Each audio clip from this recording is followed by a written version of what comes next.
Task just gave us one of the best episodes of the year, so let's break it down with spoilers. This episode was so heartbreaking and emotional, and it was actually Lizzie's death that got to me even more so than Robbie's. They were such brutal deaths, but we saw Robbie gradually bleeding out over time, and Lizzie's was just so sudden, getting hit by that car and then dying in Grasso's arms. I wanted Robbie to get his revenge on Jason so bad in that fight scene, but after he got stabbed, I was fully convinced he was gonna die right there and then, and I just didn't expect that to happen this episode. I figured that would happen in the finale. And a prime example of how good the writing is in the show is the bullseye patch that was on Aaliyah's desk, because it calls back to this earlier scene between Aaliyah and Stover when Stover's joking about giving people nicknames and making patches, and we don't think much of it at the time, but then later on it becomes this huge emotional gut punch, and they don't even have to say anything for it to have its impact. And we also got to talk about that scene between Tom and Grasso, because holy acting and dialogue.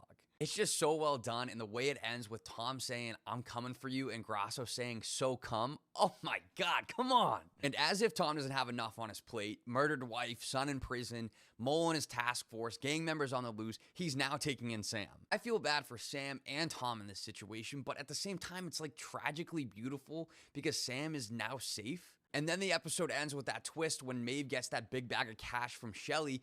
And that's also tragically beautiful too, because Robbie's dead now, but he finally achieved his goal of being able to provide for his family. The crazy thing about this show is it's not even over yet, and I feel like I'm already ready to say that it's the best new show of 2025.